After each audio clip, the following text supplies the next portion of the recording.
Napenda kumshukuru Mungu kwa ajili ya siku ya leo, na natambua uwepo wa mama yetu askofu. Asante kwa uwepo wako.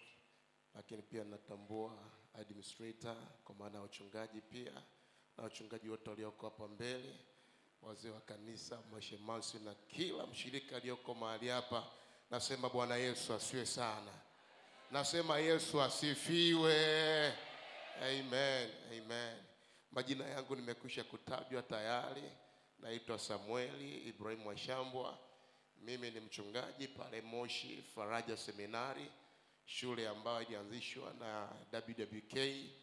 Katika kanisa letu zuri la Tanzania Assemblies of God, wanawake ndio wa kwanza kuanzisha shule za Kikristo. Kama wangekuepo wa Moshi wangepiga vigelegele, sikia na amani tena. Amen.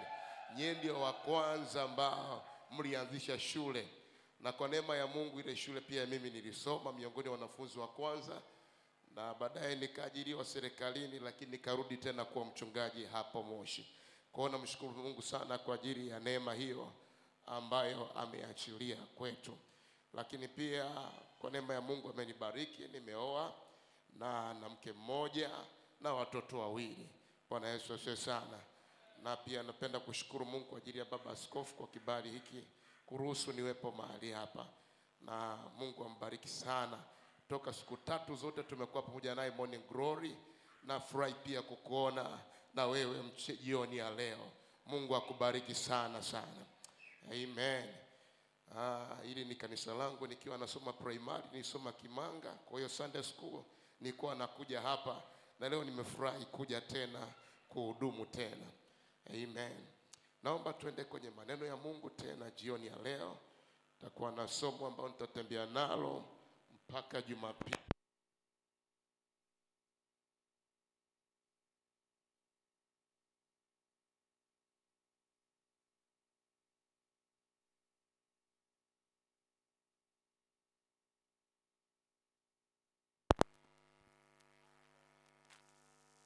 La kanisa, kusudi la kanisa la Mungu kuwepo duniani.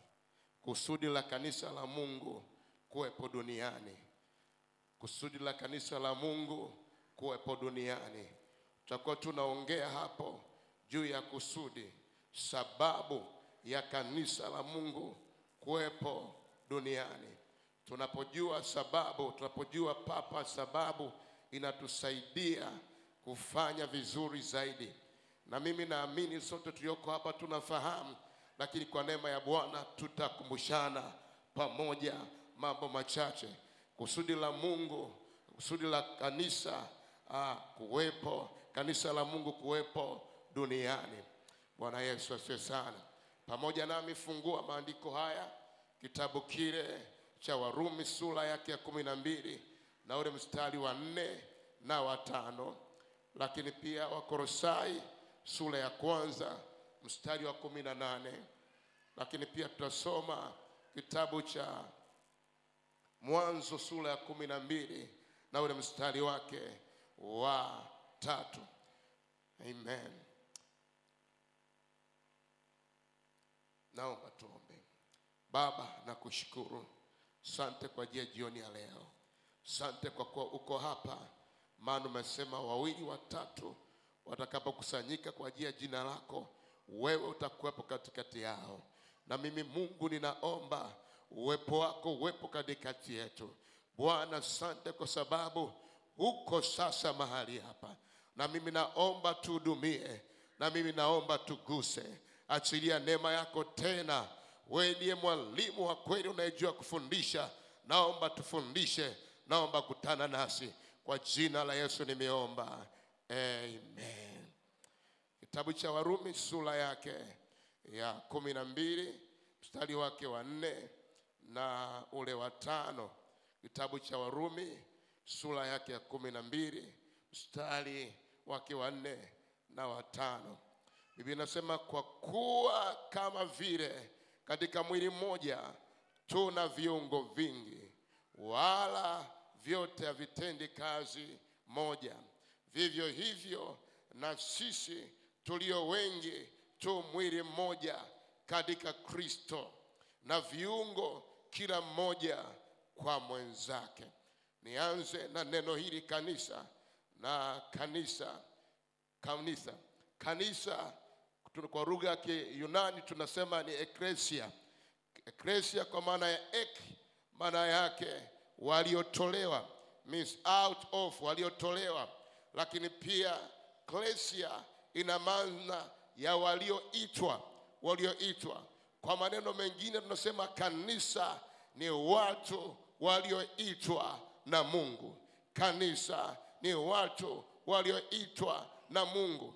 Wewe uliyekuja nyumbani mwa Mungu, wewe ndiye kanisa. Na focus yangu itakuwa ni wewe, sio jengo. Takuwa naongea sana kuhusu wewe, sio jengo. Kanisa ni watu waliotolewa ama walioitwa na Mungu. Lakini pia kanisa ni watu waliotengwa kwa ajili ya Mungu. Ni watu waliotengwa kwa ajili ya Mungu. Si tulioko hapa Amani Christian Center tumetengwa kwa ajili ya Mungu. Kanisa, lakini pia kanisa ni mwili wa Kristo. Ni mwili wa Kristo. Hapo tuliposema anasema tuna viungo vingi, lakini hakuna kiungo kinachofanya kazi yake mwenyewe. Kila viungo vinategemeana. Sisi kanisa ni mwili wa Kristo, na kama mwili wa Kristo tunapaswa kujengana, tunapaswa kuinuana, tunapaswa kutegemezana, maana sisi ni mwili wa Kristo.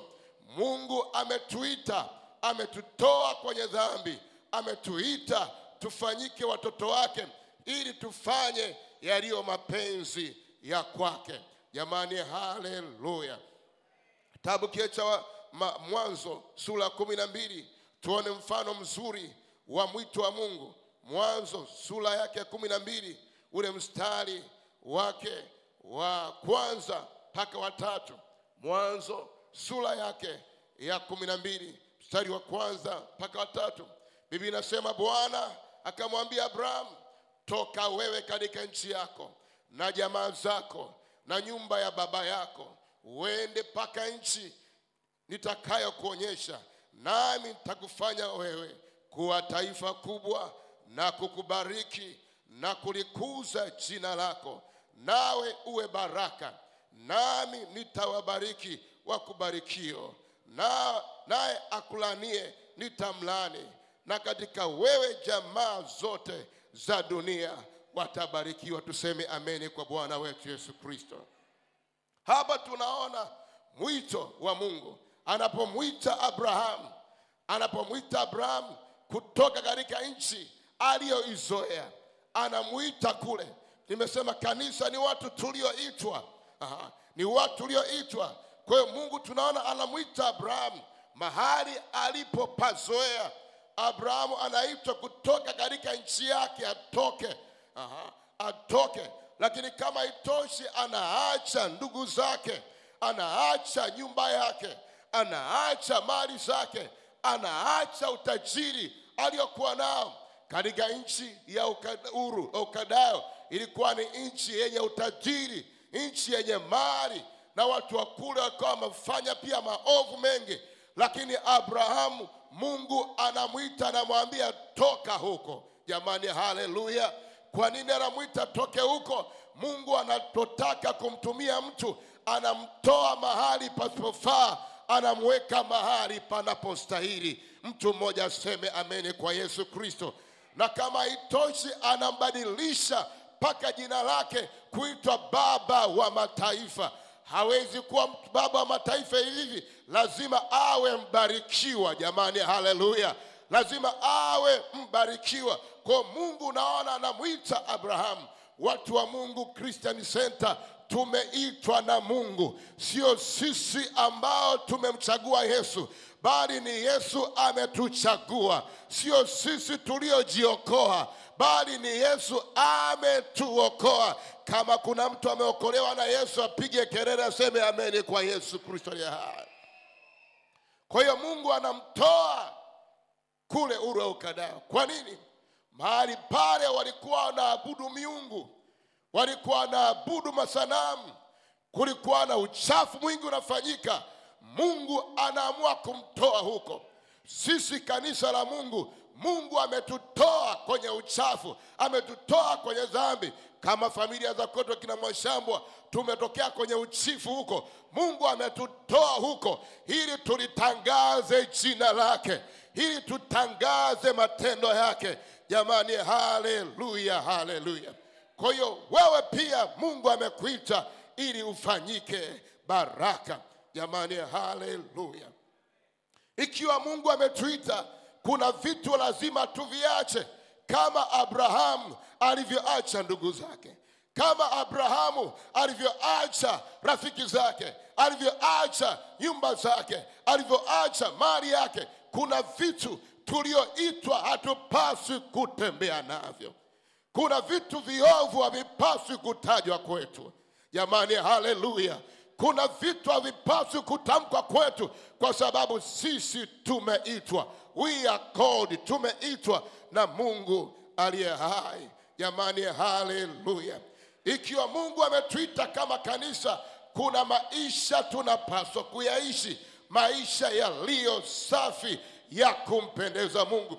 Mtume Paulo anasema, naliwaposea mume bikira, alituposea mume bikira, kwamba Yesu alitolewa kwa ajili yetu ili sisi tuwe safi. Jamani, haleluya. Saidia kusema ameni kama unanielewa jioni ya leo. Amen, amen. Kwa hiyo tumeitwa na sisi pia, na tumetengwa kwa ajili ya Mungu, tumetengwa kwa ajili ya Kristo. Sisi tumeitwa kupitia Yesu Kristo na damu yake. Kitabu cha Petro wa kwanza sura ile ya kwanza ule mstari wa 18.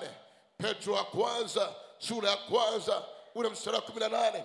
Nasema, nanyi mfahamu ya kwamba mlikombolewa sio kwa vitu viharibikavyo, mpate kutoka katika mwenendo wa baba zenu usiofaa, bali kwa damu ya mwana kondoo isiyo na mawaa, isiyo na uchafu wowote. Nataka niseme nini jioni ya leo?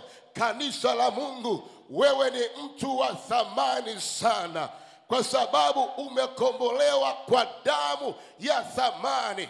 Ukristo wetu unakuwa wa thamani kwa sababu ya damu ya Yesu Kristo aliye hai. Si kwamba tumefanyika tu kwa kanisa, lakini kwa damu ya Yesu isiyo na mawaa, isiyo na uchafu wote. Tumekombolewa kwa damu hiyo. Jamani, haleluya. Jamani, haleluya. Tutoke katika mwenendo usiofaa ni kupitia damu ya mwana kondoo wa Mungu aliye hai. Sisi ni watu wa thamani. Hebu mtikise jirani yako, mwambie wewe ni mtu wa thamani. Mwambie Yesu amekukomboa kwa damu ya thamani. Jamani, haleluya. Anasema mkukombolewa kwa vitu viharibikavyo. Anataja pale silver, ambao ni vitu vya thamani. Anataja dhahabu, vitu ambavyo ni vya thamani, lakini vitu hivyo vyote havina uwezo wa kutakasa. Dhahabu haina uwezo wa kusafisha dhambi. Silver haina uwezo wa kusafisha maovu, bali kwa damu ya mwana kondoo tumefanyika kuwa wana wa Mungu. Kanisa la Bwana, wewe ni mtu wa thamani. Wewe ni zaidi ya gold, wewe ni zaidi ya silver, kwa sababu umekombolewa kwa damu ya Yesu Kristo aliye hai. Ile damu inayonena mema, ile damu inayotufanya tuonekane wa thamani mbele za Mungu wetu. Haleluya, haleluya. Moja ya sababu, moja ya kusudi la Mungu kuwa na kanisa hapa duniani ni kuihubiri Injili. Nimesema nitaongea kusudi la kuwepo kanisa duniani ni kuhubiri Injili, ni kumtangaza Yesu Kristo. Kitabu kile cha Warumi sura ya kwanza ule mstari wa 16. Kitabu cha Warumi sura ya kwanza mstari wa 16. Mtume Paulo anakiri maneno haya. Anasema, kwa maana sionei haya Injili, kwa sababu ni uweza wa Mungu uletao wokovu kwa kila aminiye. Sionei haya Injili. Moja ya kusudi la kanisa kuwepo duniani ni kuhubiri injili ya Bwana wetu Yesu Kristo, kumtangaza Mungu aliye hai. Jamani, haleluya! Kumsema Yesu Kristo, tusema habari zake, ndio jambo ambalo tunapaswa kufanya. Mtume Paulo anakiri, ambaye alikuwa anatukana watu, alikuwa anauzi watu, alikuwa anapiga watu, Mtume Paulo, lakini baada ya kukutana na Yesu anakiri maneno haya, anasema sionei haya injili, kwa sababu ni uweza wa Mungu uletao wokovu kwa kila aminiye. Jamani, haleluya! Kwa nini haonei haya? Injili imebeba uwezo, injili imebeba uweza. Kuna mtu mmoja hajanielewa hapa. Ninasema injili imebeba uweza. Unapohubiri Yesu umebeba uweza. Hautembei peke yako, umebeba uweza. Haleluya, haleluya. Kwa hiyo moja ya sababu ya kanisa ni kutangaza injili. Na injili ni habari njema. Watu wa amani, tuna habari njema ya kwamba tumekombolewa kwa damu ya thamani, ya kwamba sisi ni wana wa Mungu, na tuna uwezo tukawaambia watu wengine juu ya habari njema za Yesu Kristo. Haleluya, haleluya. Kwa hiyo moja ya sababu ya kanisa kuwepo ni kuhubiri injili, kusema habari za Yesu Kristo. Nisaidie kuteta na jirani yako kwamba lini umehubiri injili? Lini umeshuhudia? Lini? Hebu jaribu kuongea kidogo na yeye na kuruhusu dakika 2-3. Ni lini umeongea habari za Yesu? Hata na jirani pale mtaani kwako, tumeona kama watu hawaongei, nimekupa nafasi ya kuongea. Ni lini? Najua unaimba vizuri, najua wewe ni mtumishi, najua wewe ni prayer warrior, una pako wa maombi, najua. Lakini lini umehubiri hata mtaani kwako? Nyumba ya pili, watu wanaweka hata nyimbo za Yesu aliye anaokoa. Unakuta mtu haweki hata wimbo. Hata wimbo tu haweki. Hata wimbo. Kuna watu wanakuwekea hapo taarabu inapiga nusu saa nzima. Taarabu haimbi dakika moja, nusu saa nzima. Mtu anaimba mambo ambayo haeleweki. Lakini watu wa Mungu, sisi tumebeba habari njema. Sisi tunazo habari njema. Na kwa bahati mbaya dunia haina habari njema. Dunia ina habari ya misiba. Dunia ina habari ya kukata tamaa.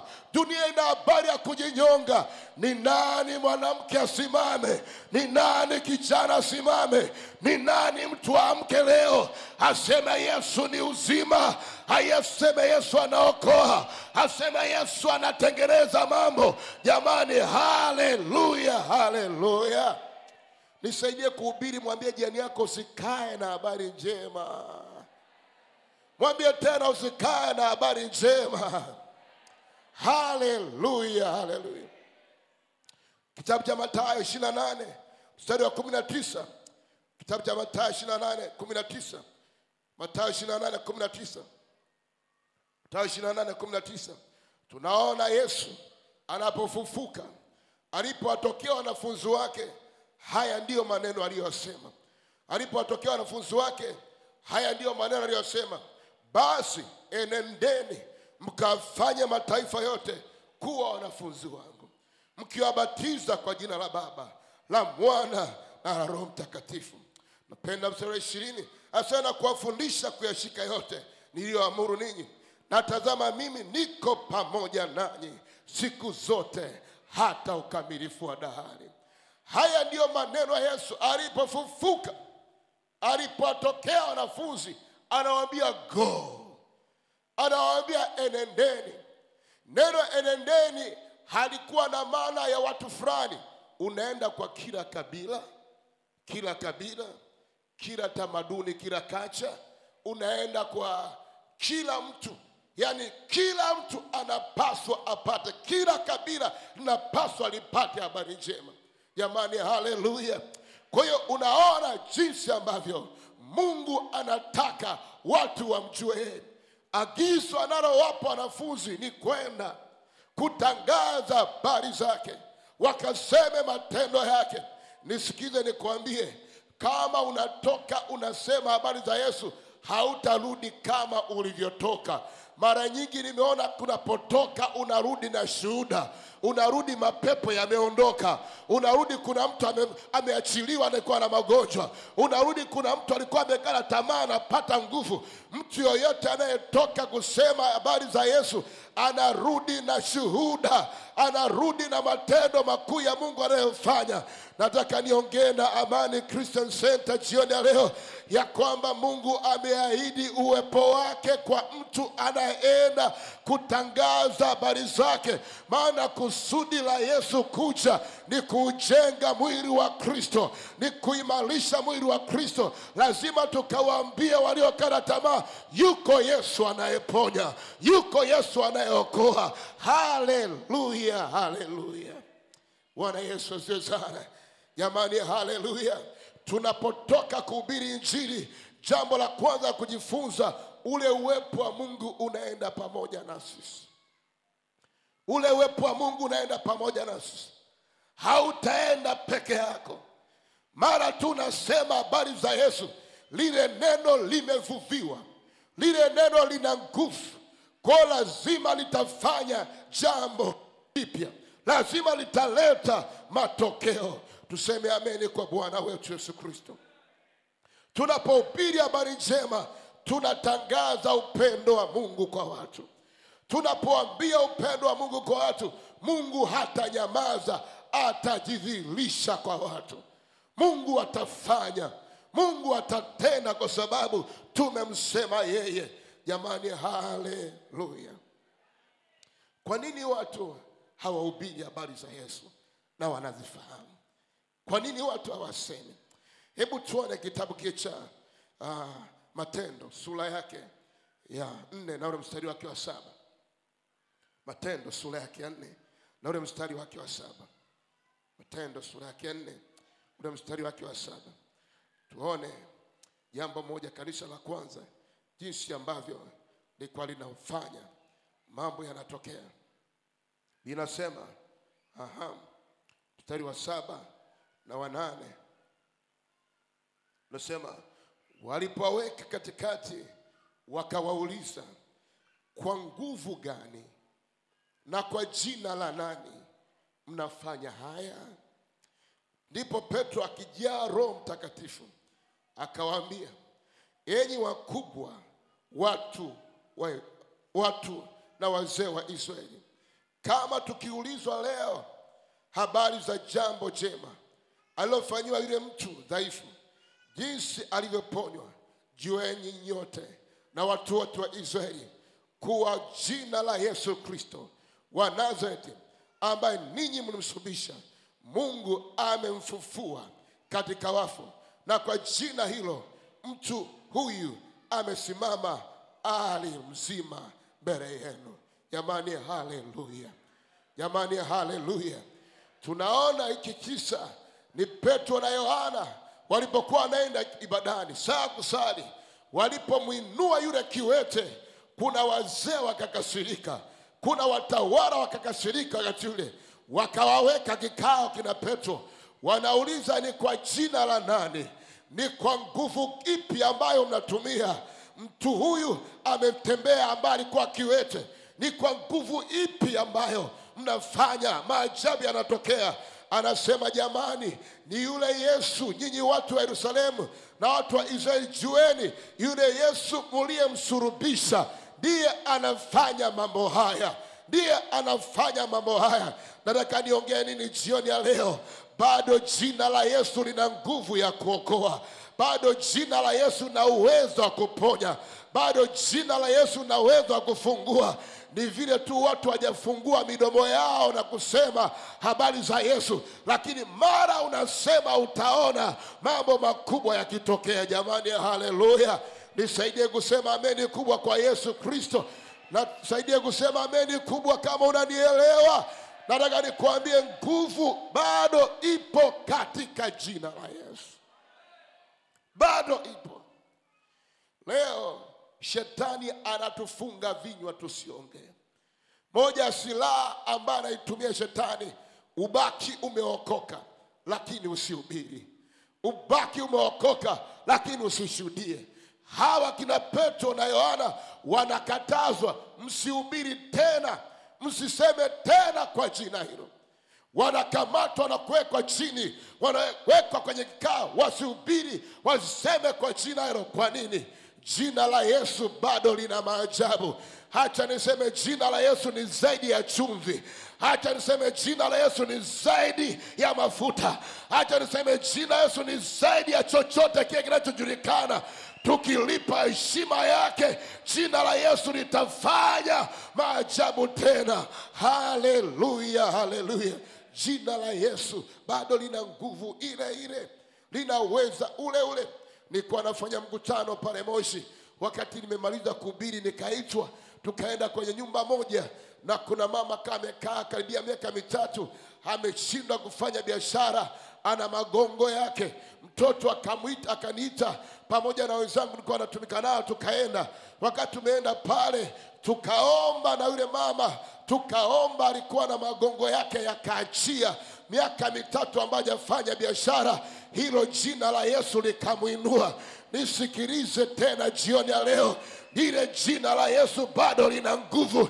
Yesu anataka tulitangaze, anataka tuseme, usikae na habari njema, anataka tulihubiri bado, maana linajitetea lenyewe. Jina la Yesu linajitetea lenyewe. Tunapolisema Mungu anashuka mwenyewe. Tukiendelea kusoma nasema, wala hapana jina jingine tulilopewa chini ya mbingu bali ni jina la Yesu Kristo aliye hai.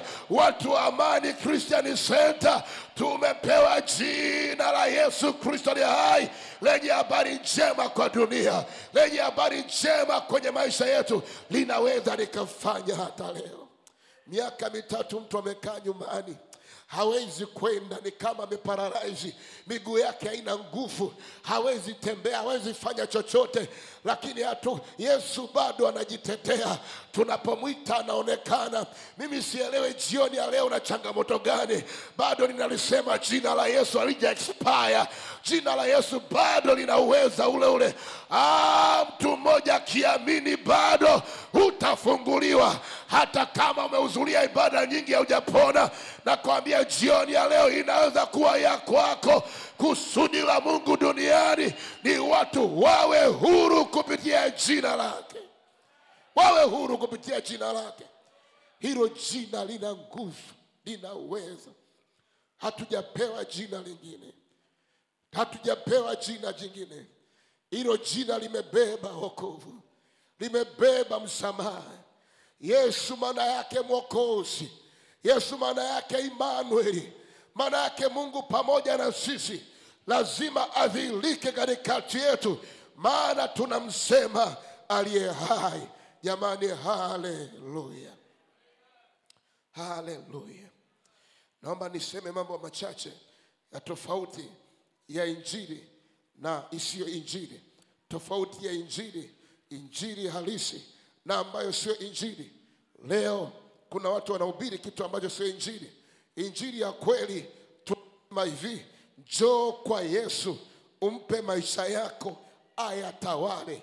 Hiyo ndiyo injili ya kweli. Njoo kwa Yesu, umpe maisha yako ayatawale.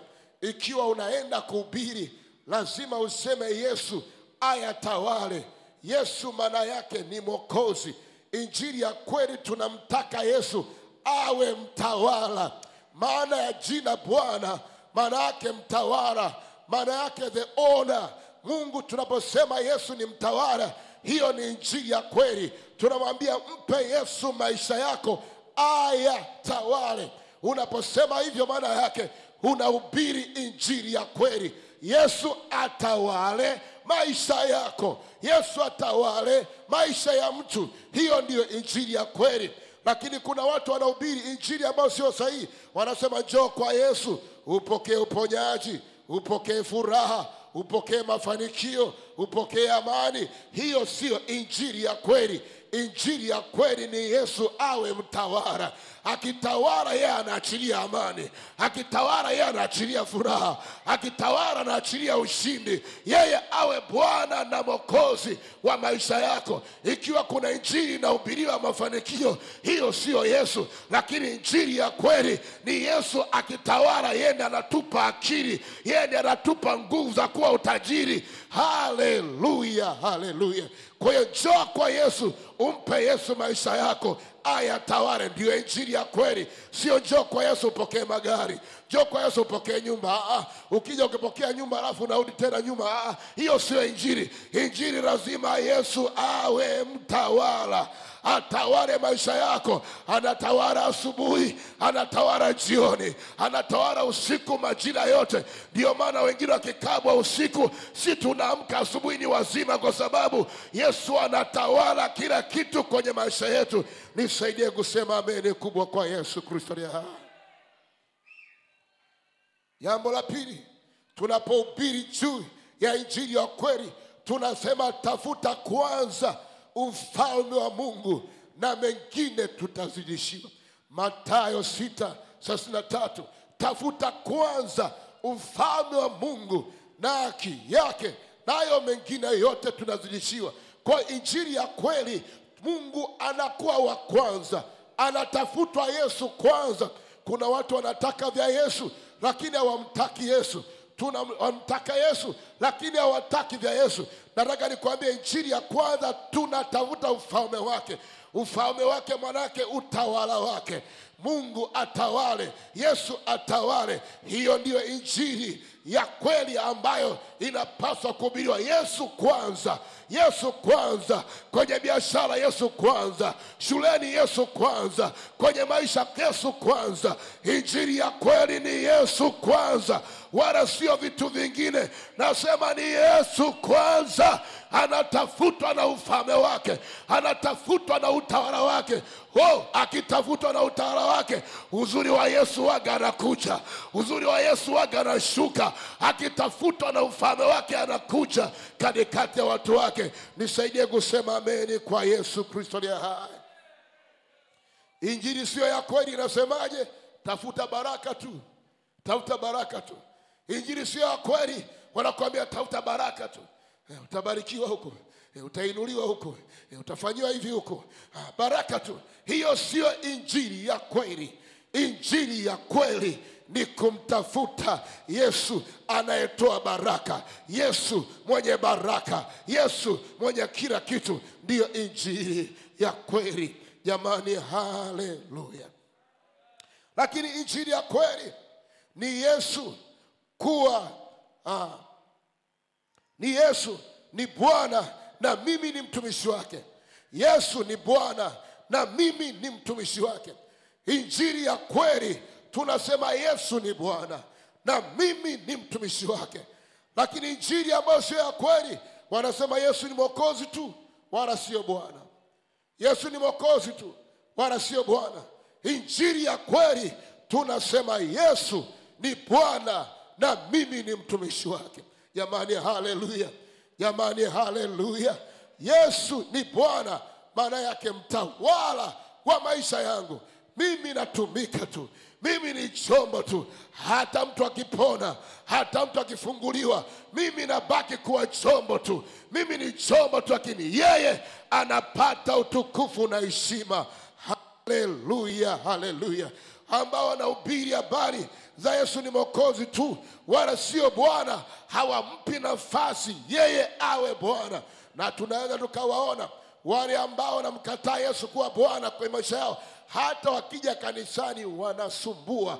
Hata wakija kanisani anapangwa na shemasi hapa, anakataa kwa sababu anakataa kutawaliwa. Kama amemkataa Yesu atatawaliwa na mtu mwingine, hatatawaliwa. Lakini ambaye anasema Yesu ni Bwana, anakubali kuongozwa, anakubali kuwa chini ya mamlaka, anakubali kuongozwa. Jamani, haleluya, haleluya. kanisa la Amani, tukubali Yesu awe Bwana. Tukubali Yesu awe Bwana. Tutafute kwanza ufalme wa mbinguni na mengine utazidishiwa. Tumtafute mwenye ufalme, mwenye nguvu. Hayo mengine atafanya. Hata kama umestruggle, umeona bado hajatokea, nataka nikwambie Bwana atafanya. Wakati wa Mungu ni sahihi kuliko wakati mwingine wowote. Wakati wa Mungu ni sahihi. Hata kama unaona unachelewa, majira ya Mungu ni sahihi. Hata kama unaona unachelewa, jamani, haleluya. Tukimtafuta na ufalme wake tuko salama. Tukimtafuta na ufalme wake tutalindwa. Tukimtafuta na ufalme wake tutatawaliwa na yeye, na tutaona ufalme wake kwenye maisha yetu. Haleluya. Hebu simama kwa miguu yako tena jioni ya leo. Haleluya.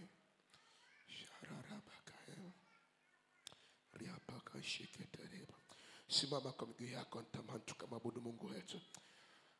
Tukamwabudu Mungu wetu. Watu wa keyboard kama wako karibu, kimbieni karibu kabisa. Haleluya.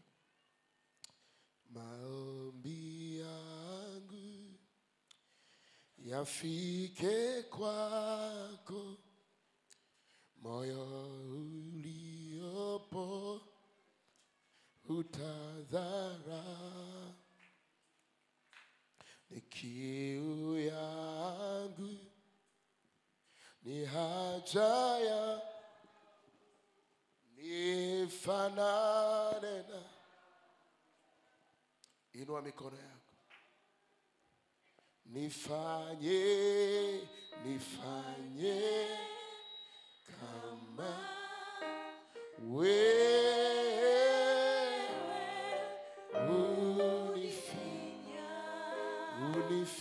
unifinyage. Wakinitazama wakuone wewe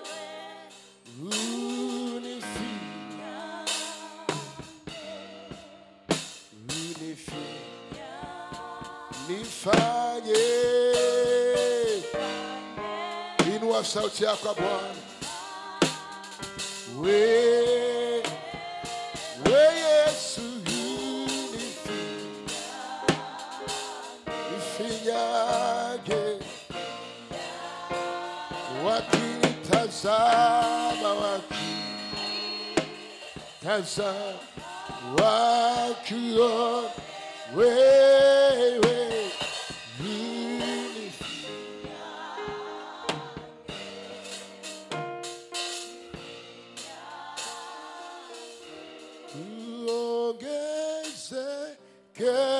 Yesu, uongezeke sana. Mimi napungua, wewe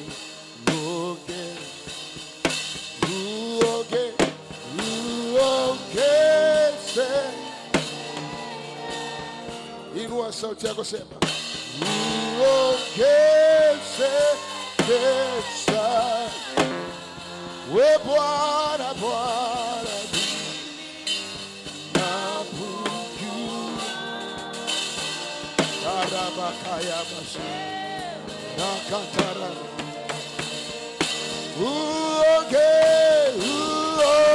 Uongezeke.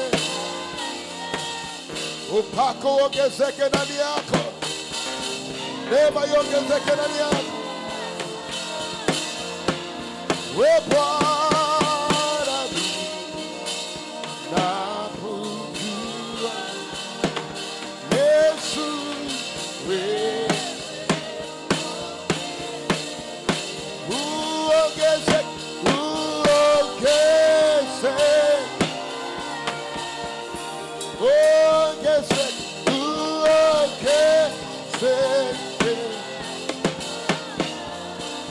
We Bwana, napungua. Oh, yeah.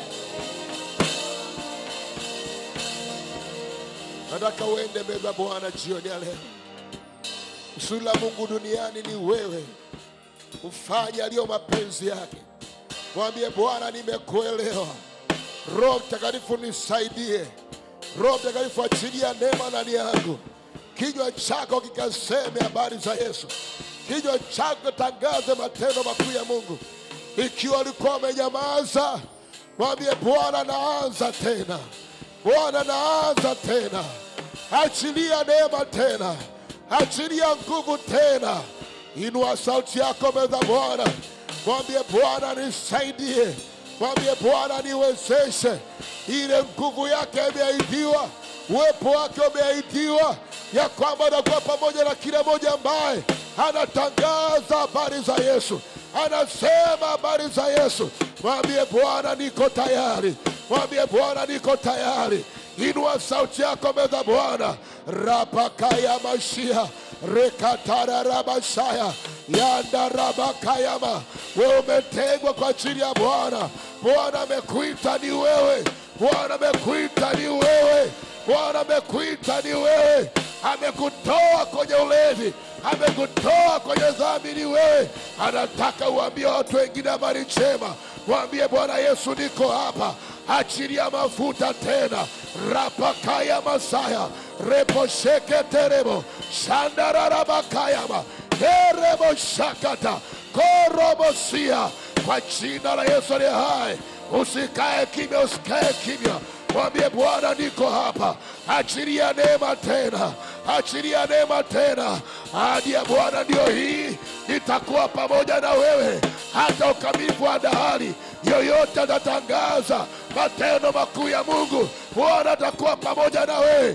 Na mimi nakuombea kwa jina la Yesu, Bwana kae pamoja na wewe kwenye kazi yako. Bwana kae pamoja na wewe utakaye usema Yesu. Bwana kae pamoja na wewe utakaye hubiri habari njema. Bwana kae pamoja na wewe, iwe kwenye kazi, iwe kwenye ofisi, iwe kwenye biashara. Acha Bwana kaende pamoja na wewe.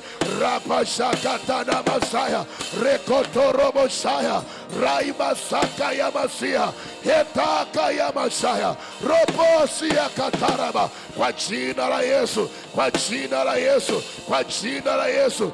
Inua tena Bwana kanisa lako, inua tena Bwana watoto wako, kwa jina la Yesu aliye hai. Uliyetembea na kina Petro na mitume, tembea tena Bwana, tembea tena Bwana, tembea tena Bwana, kwa jina la Yesu, kwa jina la Yesu, kwa jina la Yesu, kwa jina la Yesu. Achilia mzigo ndani ya kila moja wa kutangaza habari zako. Achilia mzigo ndani ya kila moja wa kutangaza matendo yako, kwa jina la Yesu aliye hai. Sharabarabakaya, korobo sheketerebo. Bado sijakuona ukiomba. Unajua nini kinakuzuia? Unashindwa kutangaza habari njema. Mwambie Bwana Yesu, nisaidie. Bwana Yesu, nisaidie. Dunia haina habari njema, lakini Yesu ana habari njema. Yesu ana habari njema, na wewe una habari njema. Na nasikia ndani yangu ni wewe wa kusema habari njema. Wala sio shemasi peke yake, wala sio mchungaji peke yake. Ni wewe wa kutangaza. Watu wa Tabata, watu wa Dar es Salaam wajua Yesu yu hai, wajua Yesu anaponya. Rabashakatarabasaya, yanda kaya Masia, hata karabasaya. Bwana, achilia moto tena, achilia moto tena, achilia moto tena, achilia nguvu tena, achilia uvuvio tena, katika jina la Yesu, katika jina la Yesu, katika jina la Yesu. Kila vizuizi, kila vizuizi vinavyozuia tunavikataa kwa jina la Bwana, kwa jina la Bwana, kwa jina la Bwana. Bwana, achilia neema yako. Bwana, achilia nguvu yako. Bwana, achilia neema yako. Nataka niombe na watu ambao wanasema, naenda kuhubiri, nitaenda kutangaza, nitaenda kushuhudia. Mtu wa namna hiyo inua mikono yako juu. Unasema lazima nianze kushuhudia. Inua mikono juu, nataka niombe na wewe. Mimi nasema uwepo wa Mungu utaenda pamoja na wewe. Na mimi nataka nikuombe uwepo wa Mungu ukaende pamoja na wewe. Bwana, mikono hiyo ambayo iko tayari kwa ajili ya kutangaza habari njema, Bwana achilia neema. Bwana achilia neema. Rapakaya Masaya. Inua mikono yako juu, nasema nasikia kuambia wengine habari njema. Nasikia kuambia habari njema wengine. Inua mikono juu. Hiyo nguvu ya Bwana iko hapa. Kama unaweza kukimbia madhabahuni ni sawa. Njoo tuombe pamoja. Njoo tuombe pamoja. Rapakaya Masaya. Rakatarabasaya. Baba saka ya Masaya. Unasikia kabisa ulikuwa unahubiri wengine lakini ndani yako leo hahubiri tena. Kumekuwa na uzito. Ni njoo tuombe pamoja. Njoo tuombe pamoja. Njoo tumtake Bwana nguvu zake. Inua mikono juu. Inua mikono juu. Hiyo neema ya Bwana inakuja. Roho ya Bwana inakuja. Roho ya Bwana inakuja. Roho ya Bwana inakuja ndani yako tena.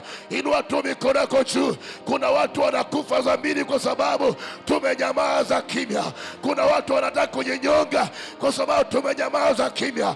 Hatujawaambia habari njema. Injili ni uweza wa Mungu unaoleta wokovu. Inua mikono yako juu kwa Bwana. Sharabarabara. Hiyo mikono yako iliyoinuliwa kuonyesha kwamba uko tayari.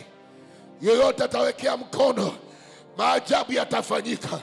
Yoyote utamwambia neno, kuna kitu kitatokea. Kuna jambo litatokea.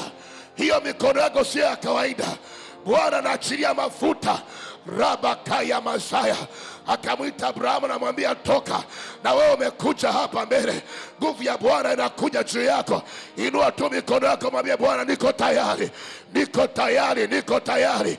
Usinyamaze kimya. Usisubiri kuwekea mkono. Mimi nitaomba hapa kwa microphone.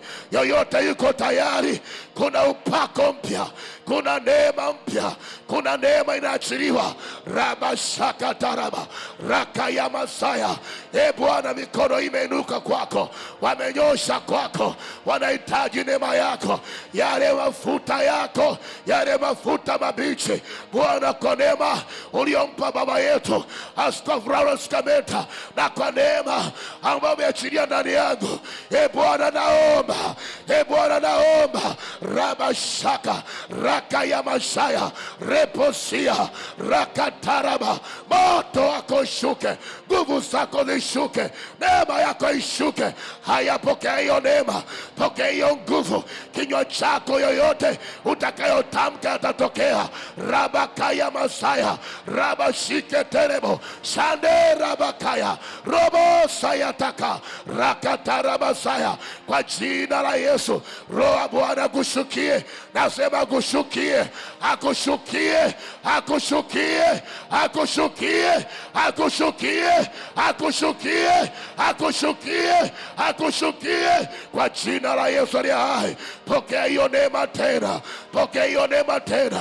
Pokea hiyo neema tena. Pokea hiyo neema tena ya ishara na maajabu kupitia Yesu Kristo aliye hai. Bwana, achilia upako. Bwana, watu hao sio kawaida. Bwana, watu hao sio kawaida. Acha nyumba zao zisizo za kawaida. Acha maisha yao yasiyo ya kawaida. Acha ofisi zao zisizo za kawaida. Acha familia zao zisizo za kawaida. Acha watoto wao wasio wa kawaida, kwa sababu wanaenda kufanya kazi yako. Wanaenda kutangaza habari njema. Bwana, hawatanyamaza. Mungu, naomba neema yako, mafuta ndani yao. Rapakaya Masaya. Hebu jiachilie kwa Roho Mtakatifu. Jiachilie tu, jiachilie. Jiachilie tu, jiachilie. Kuna watu wanajizuia kuomba. Rabakaya Masia. Repo shanta naraba. Eria pasia. Rekataraba. Sharabakaya. Ropo sia. Ukasema ni mizuri kama nini miguu yao unaotangaza habari njema. Ni mizuri kama nini miguu yao unaotangaza matendo yako. Watakapoyasema kwa majirani, Mungu kafanye makubwa. Milango ikae wazi kwao. Milango ya kuinulia ikae wazi kwao. Milango iliyofungwa ikae wazi kwao. Mungu kawatendee makubwa. Karababa shakata. Yetekere bashantaraba. Roposia rabashaya. Asiwepo akukuzuilia mbele yako. Maana neema ya Bwana iko juu yako. Maana neema ya Bwana itakufunika. Katika jina la Yesu Kristo. Asante Roho Bwana. Asante Roho Bwana. Asante Roho Baba. Siku ya Jumaa tutakuwa na maombi na maombezi.